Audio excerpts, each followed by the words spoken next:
Bonjour, j'ai le plaisir de vous retrouver pour une nouvelle émission de Cuisine et moi. Nous continuons notre tour de Vendée gastronomique ici à Bretignolles-sur-Mer au restaurant Les Brisants. Nous allons découvrir ensemble la cuisine gastronomique et raffinée du chef Jean-Marc Perrochon, un étoilé au Michelin. Vous allez découvrir avec moi un personnage jovial et très sympathique. On y va? Suivez-moi.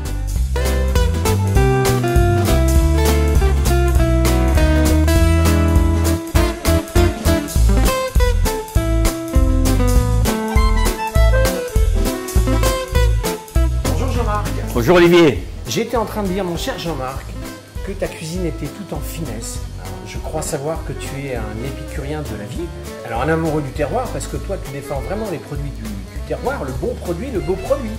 Ah mais c'est-à-dire que bon, je suis un Vendéen natif, hein, donc je suis du sud du département, et c'est vrai que je mets un point d'honneur à défendre les produits de mon terroir, parce que je pense qu'on a absolument tout ce qu'il faut sur la Vendée pour faire une belle cuisine, et en tant que chef, on se doit de mettre nos produits en valeur.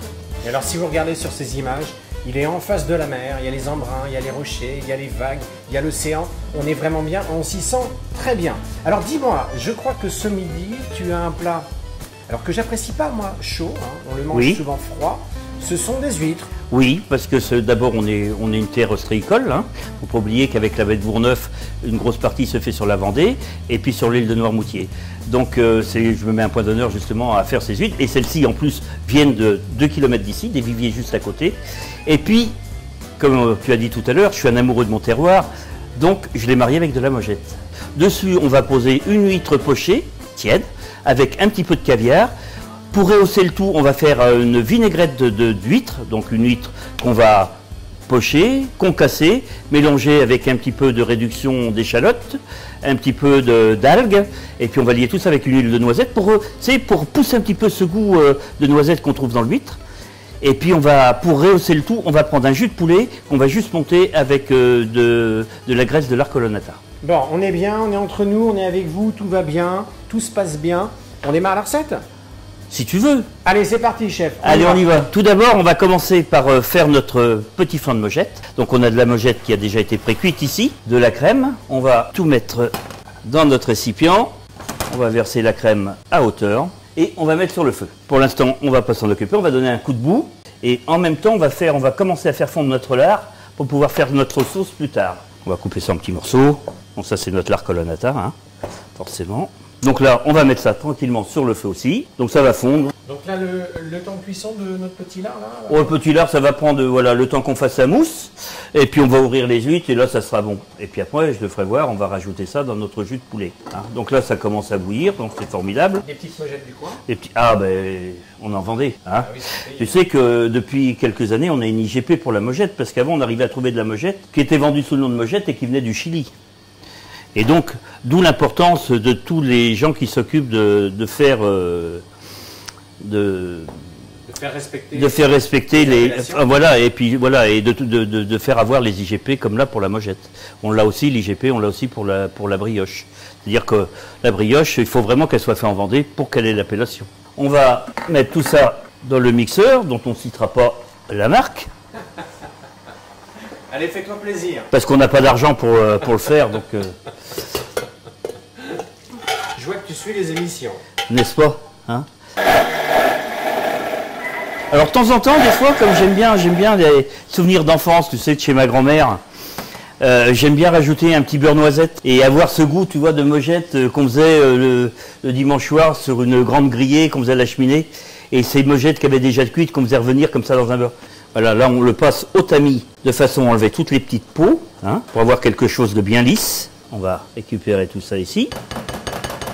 On va rajouter un petit peu d'agar-agar de façon à le coller, mais légèrement.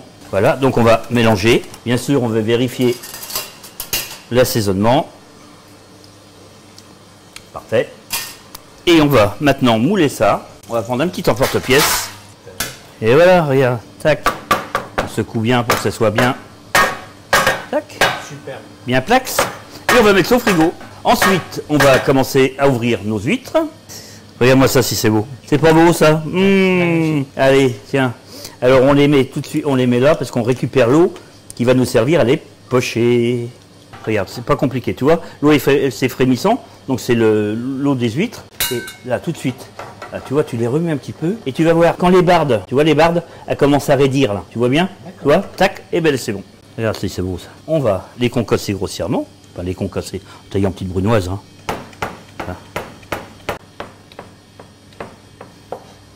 Voilà. Ensuite, on va les mettre dans notre récipient ici. On prend, ça c'est de l'échalote réduite avec du vin blanc et du vinaigre, hein, comme pour un beurre blanc.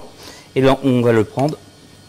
C'est ce qui va donner un petit peu le peps à notre tartare. Donc voilà, on en met à peu près la moitié. Voilà. Tac. Ensuite, on a un petit peu d'algues. Pour garder toujours le côté marin. On va rajouter 2 ou 3 zestes de citron confit, un petit peu d'huile d'olive, un petit peu d'huile de noisette, un bon tour de poivre. On mélange le tout. Voilà.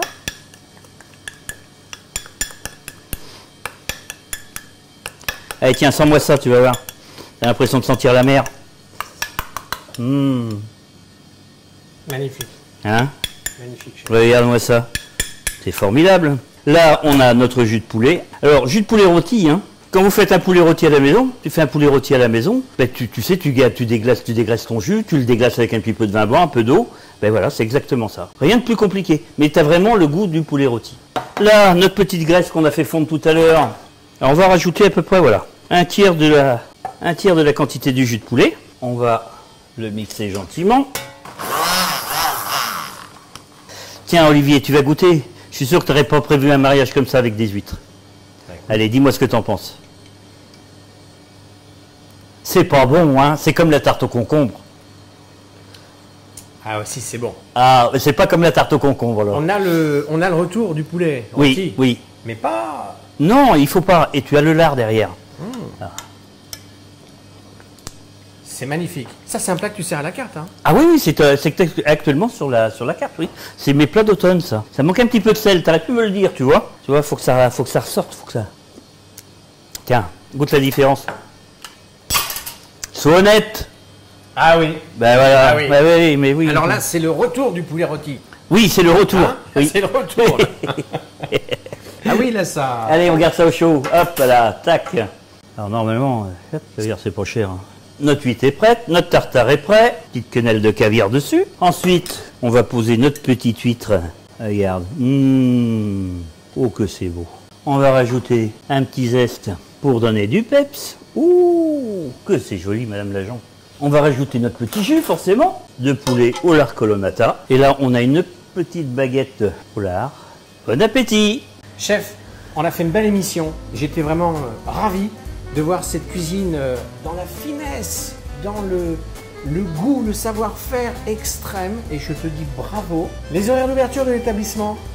Tout d'abord, Olivier, merci.